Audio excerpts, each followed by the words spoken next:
Apakah ada hadis mengenai memotong kuku dengan urutan jari-jari tertentu? Tayyib. Membaca Al-Kahf pada hari Jumat ada? Ada. Bahkan sunnahnya pada hari Jumat banyak. Ada sunnah membersihkan diri. Untuk laki-laki misalnya tipiskan kumis, cukur kumis, rapikan jenggotnya, kemudian mandi. Ya seperti halnya mandi janabah. Setelah itu dia potong kukunya, terus memperbanyak baca surah Al-Kahf, memperbanyak salawat pada Nabi sallallahu alaihi wasallam. Sunnah Jumat. Dan di antara sunnah itu berlaku untuk perempuan juga. Sama muslimin wal muslimat, innal muslimina wal muslimat. Berlaku perempuan, berlaku untuk laki-laki. Ada yang sama, apa di antaranya? Potong kuku, bagian dari yang sama. Baca Al-Kahf, bagian dari yang sama. Jelas ya? Ya, apa sunnahnya? Mulai dengan yang kanan. Jadi mulai dengan yang kanan, potong yang kanan. Setelah yang kanan selesai, pindah ke kirinya. Ya, dari tangan kemudian pindah ke kaki. Ya, kepala, pundak, lutut, kaki.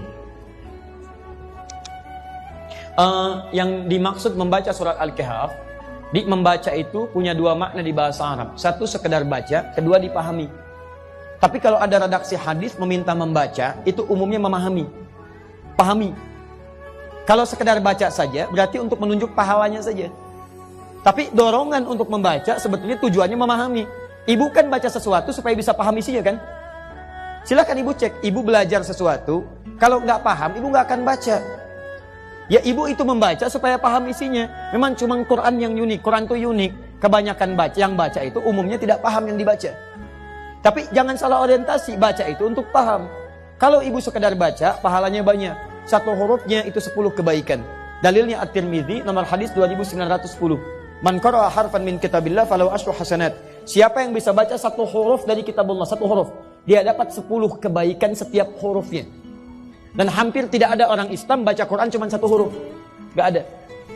Nun 10. Sudah dulu. Ada. Silakan cek. Bismillahirrahmanirrahim 19 huruf. Al-Kahf berapa ayat? 110 ayat. Berapa huruf? Silakan hitung. Jadi kalau ibu sampai Jumat ini merasa banyak pahalanya, silahkan kalau nggak mau baca Quran. Tapi kalau ibu merasa banyak dosanya, ayo setidaknya banyak-banyak baca Quran. Mudah-mudahan tertutup dengan pahala-pahala kemuliaan. Ayo, siapa yang tidak punya dosa boleh angkat tangan? Boleh silakan. Yang sedikit, yang banyak, lah saking banyaknya nggak bisa ngangkat kan? Ya sama dengan saya, kalau merasa banyak dosanya, belum siap surganya, perbanyak amalan. Cari amalan cerdas. Apa amalan cerdas itu? Satu, amalan yang pahalanya bisa mengalir sampai kita meninggal dunia.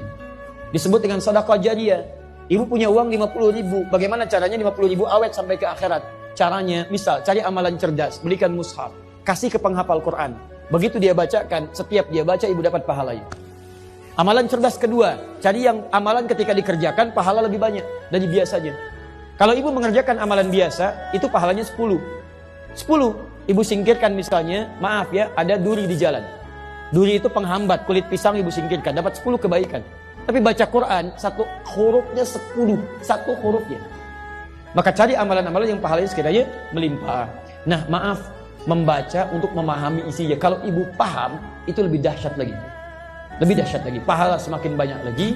Kemudian yang kedua, itu yang diinginkan untuk diamalkan isinya. Contoh begini, dulu orang tua kita pernah mendengar gini, kalau sedang mengandung anaknya ingin laki-laki, ganteng, soleh, baca surat apa? Kalau ingin cantik, soleha, baca surat apa? Silakan baca. Sampai kiamat kurang 2 hari, nggak akan kejadian. Karena yang dimaksud baca di situ, maksudnya gini, kalau ibu misalnya menginginkan anaknya terlahir laki-laki, soleh, baik, terserah Allah mau lahir laki-laki atau perempuan. Ibu baca surat Yusuf, baca itu pahami isinya. Karena di surat itu ada kisah lengkap bagaimana orang tua mendidik anaknya sampai dewasa. Karirnya bagus, dengan teman-temannya bagus. Nah, saat anaknya lahir, begitu keluar lahir laki-laki misalnya, praktekkan makna ayat tadi.